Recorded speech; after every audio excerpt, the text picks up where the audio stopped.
전에는 전 네이버랑 카카오에서 대규모 유저들을 대상으로 한 서비스를 만들었었고 그 중에 여행을 굉장히 좋아했었어요. 그래서 여행 스타트업을 같이 창업해보는 게 어떻겠냐라는 제안을 듣고 굉장히 고민을 하다가 이렇게 트립을 창업하게 되었습니다.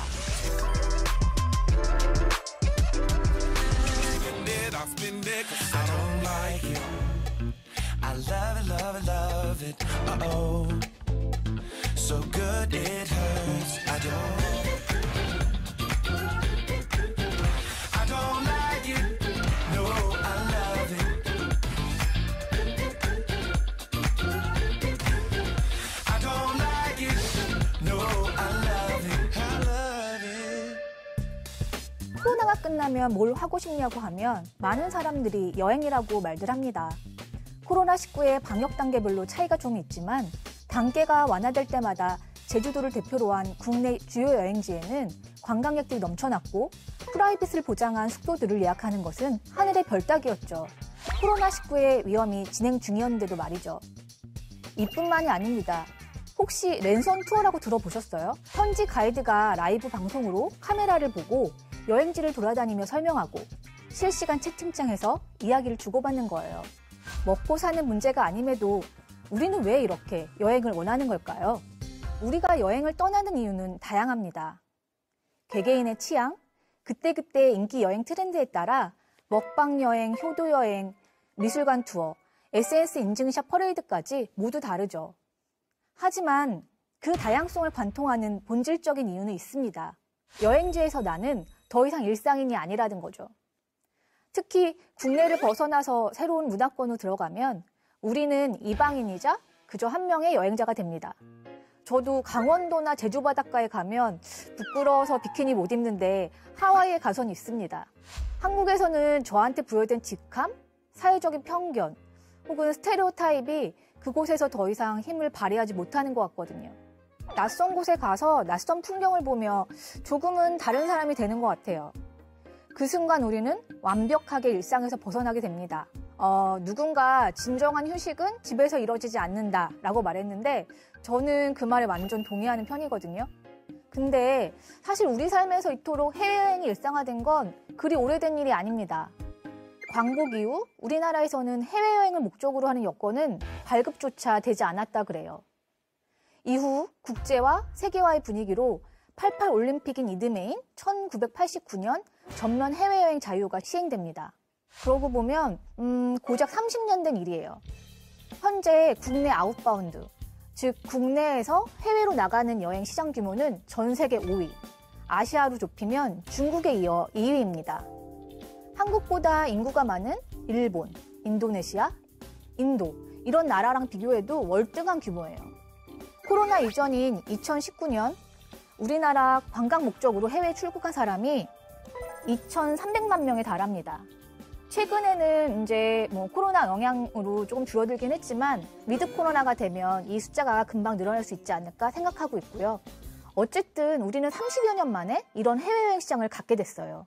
해외여행의 대중화를 이끌어낸 것은 다름 아닌 패키지 상품이었습니다.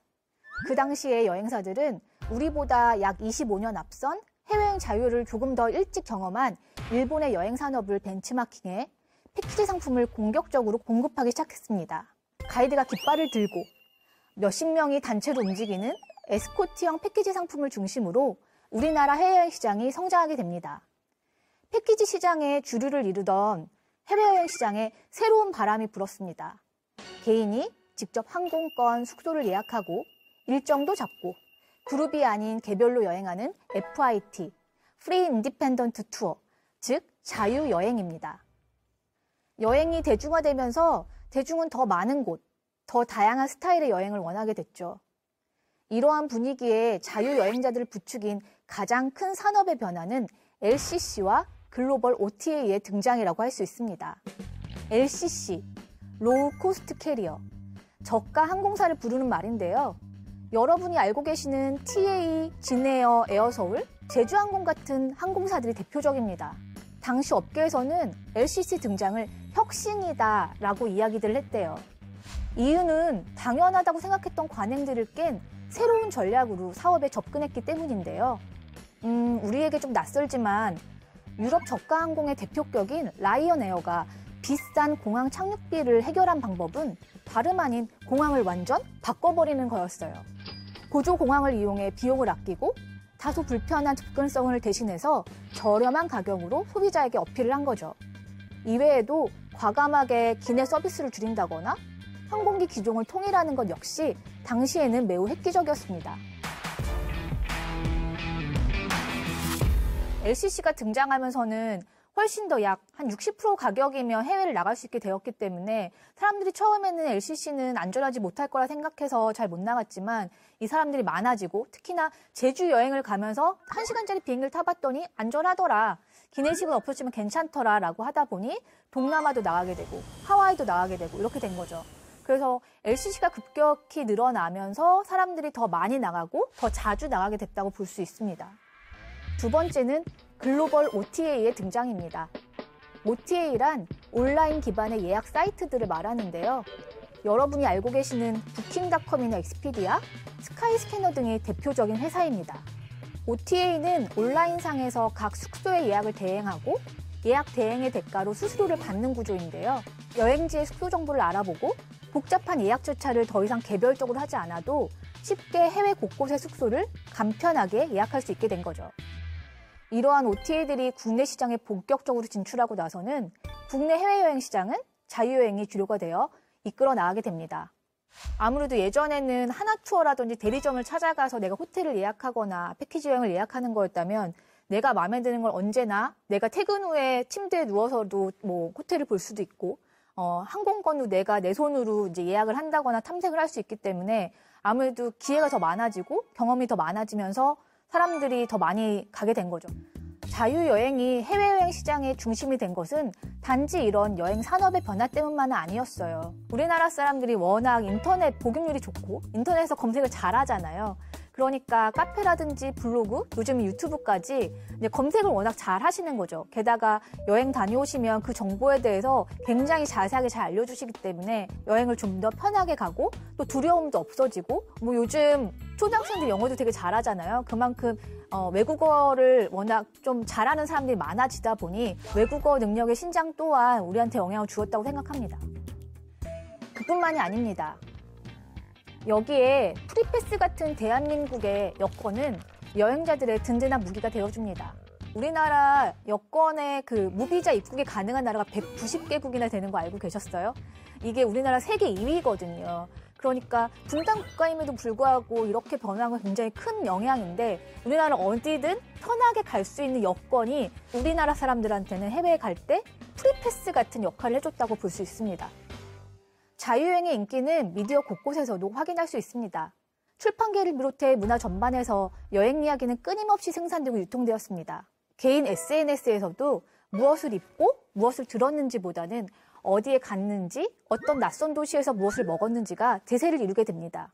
독신 가구가 늘어나면서 나홀로 여행에 대한 수요도 증가했고 지금 서울 같은 경우에는 1인 가구가 25%를 넘어서고 있다라는 뉴스도 보고 어쨌든 그러다 보니까 혼종 여행이라고 해서 나홀로 가는 여행에 대한 트렌드로 바뀌고 있는 것도 사실이고 요즘에는 비즈니스와 레저가 결합되거나 여행에 가서 일을 하는 워케이션 같은 형태로 많이 트렌드가 바뀌고 있는 것 같아요. 그리고 요즘 캠핑족들이 많잖아요. 가서 이제 글램핑을 한다거나 캠핑하는 것뿐만 아니라 내 차를 몰고 가서 숙박까지 해결하는 노마드 여행도 많이 대세를 이루고 있는 것 같습니다. 트렌드 자체가 변화한 겁니다. 더 이상 무엇을 소유했는가 보다는 어떤 경험을 했는가가 자신을 드러내는 더 중요한 가치가 된 거죠. 자신을 잘 드러내는 모습이 예전에는 내가 무언가를 구매해서 내가 들고 다니거나 입고 다니거나 나를 꾸미거나 혹은 좋은 자동차를 산다거나 어떤 소유를 하는 거에서 느꼈던 것 같아요. 그런데 이제는 내가 어떤 경험을 했는지가 나를 드러내는 가장 좋은 방법을 생각하는 것 같고 그래서 요즘 그렇게 얘기하잖아요. 돈을 쓰는 가장 좋은 방법은 경험을 소비하는 건데 그 경험의 조각 선물 세트가 바로 여행입니다. 게다가 취향이 다양해지고 현지에서만 할 수 있는 경험들을 중요하게 생각하다 보니 더 이상 기성화된 상품 또는 꼭 가봐야 할 여행지 베스트만으로는 만족감이 떨어집니다. 여행 상품이나 인기 방문 장소들도 매우 민감하고 빠르게 변화하고 있는 거죠. 이런 변화는 소위 잘 팔리는 투어 상품의 리스트만 봐도 빠르게 파악할 수 있는데요. 일단 부동의 1위라는 게 존재하지 않는 게 가장 눈에 띄는 차이점입니다.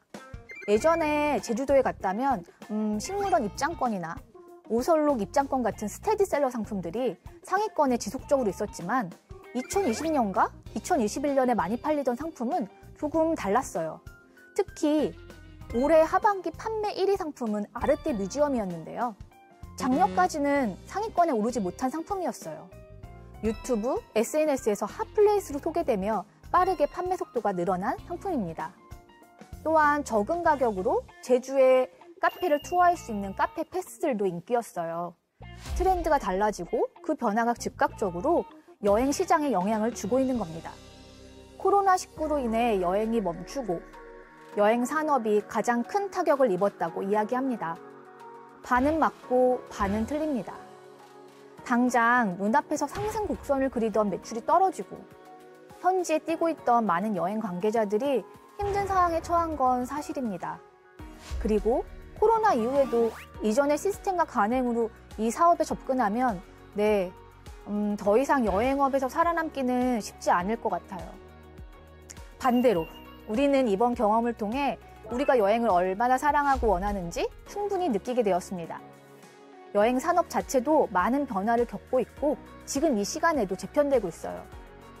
위드 코로나를 거쳐 포스트 코로나 시대, 잠재되었던 수요가 폭발 앞에 있음을 저는 느끼고 있습니다. 이 시장에서 승기를 잡기 위해 우리가 주목해야 할 것은 무엇일까요? IT 기술을 통해서 여행 산업을 얼마나 혁신적으로 바꾸느냐? 그런 것들이 중요해질 것 같고 여행자들 니즈에 굉장히 다양해진 니즈에 얼마나 빠르게 기민하게 대응하느냐가 누가 이 시장에서 선두를 달릴 것이냐, 누가 패권을 잡을 것이냐의 싸움이 될 것 같습니다. 저는 이제 여러분과 여행을 즐길 준비가 되었습니다. 오늘의 한 줄 리뷰, 소유보다 경험, 그래서 우리는 여행을 간다입니다.